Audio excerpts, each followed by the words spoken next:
The universe reveals itself in a multitude of colours. Even though Hubble can see a large part of the electromagnetic spectrum, from the ultraviolet to the near-infrared, it still cannot see the whole cosmic kaleidoscope. So astronomers need different kinds of telescopes, both in space and on the ground, to fully unveil the mysteries of the universe. And Hubble plays a key role in this essential telescope teamwork.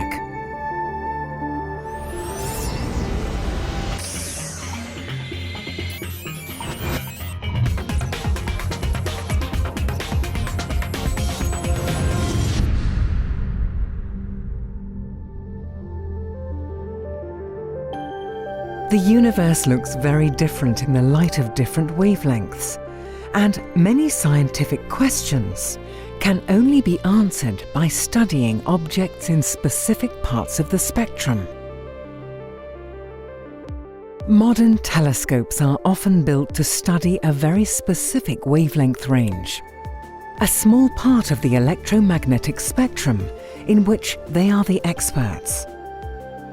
With the current state of technology, no telescope, not even Hubble, can see all wavelengths. Only by using data obtained with different telescopes can astronomers study the universe in maximum detail. The history of galaxy formation and the chemical structure of galaxies are just two of the many astronomical puzzles that scientists would like to solve. Progress towards answers is only possible by mapping the emission coming from all the different players, stars, dust and gas. Each one leaves its signature in different wavelengths.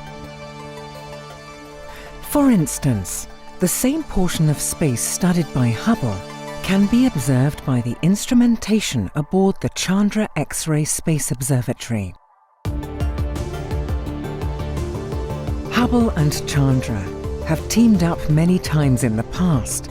An example is this image of the spiral galaxy ESO 137001. Thanks to Hubble's contribution, the stars and nebulae in the galaxy are made visible. Chandra, on the other hand, can show up the hot gas streams, as they are only visible in the X-ray part of the spectrum.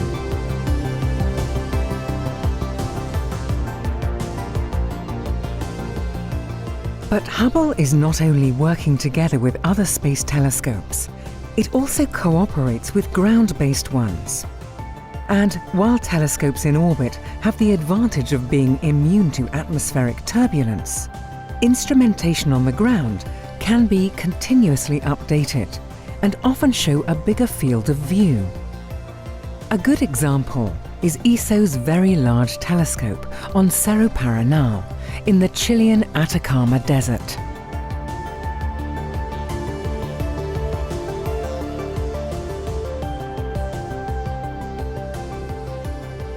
The galaxy cluster Abell 2744, nicknamed Pandora's Cluster, was observed with these two very different eyes. The combined data showed that Pandora's cluster is in fact not one cluster, but the result of a pile-up of at least 4 separate galaxy clusters. Many requests for telescope time are to follow up studies of targets investigated previously. In 2015, astronomers combined older Hubble data with new observations from ESO's Very Large Telescope. The latter had just been used to discover some previously unknown structures within the dusty disk surrounding the nearby young star AU Microscopiae. Only on comparison with earlier Hubble images of the same object was it discovered that the features on the disk had changed over time. It turned out that those ripples are actually moving, and very fast. A sign of something truly unusual going on, and still today, an unsolved mystery.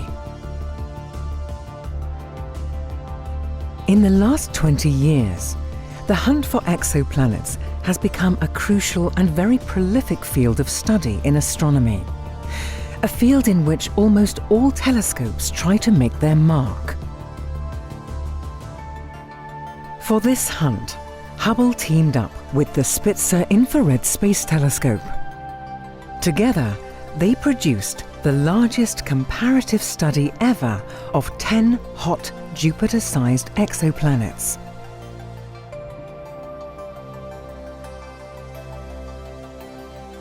The multiple observations of their atmospheres allowed astronomers to extract the signatures of various elements and molecules, including water, and to distinguish between cloudy and cloud-free exoplanets.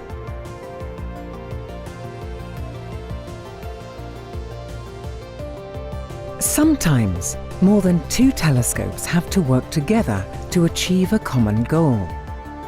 To witness the earliest stages of a massive galaxy forming in the young universe, astronomers used the power of 4 large telescopes: Hubble, Spitzer, ESA's Herschel Space Observatory, and the Keck Observatory in Hawaii.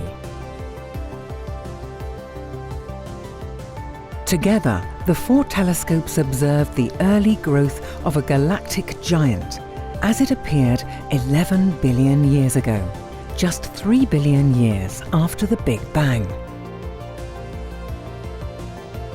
The next big partner of Hubble will be the forthcoming NASA ESA CSA James Webb Space Telescope. It's scheduled for launch in 2018.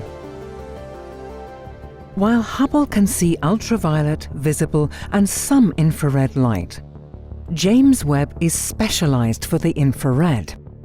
With this capability, it will be the perfect complement to Hubble.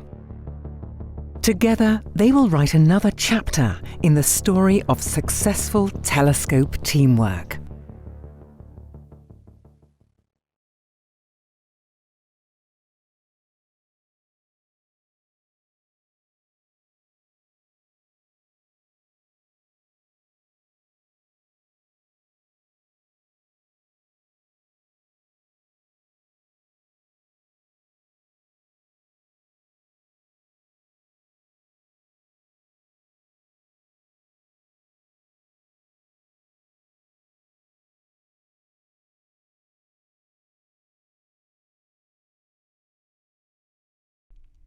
Now that you've caught up with Hubble, make sure to get the latest from the ground too. The ESOcast highlights the best of the European Southern Observatory and its powerful telescopes that observe from high in the Chilean Andes, at the Southern Hemisphere's best-known sites for astronomical observations.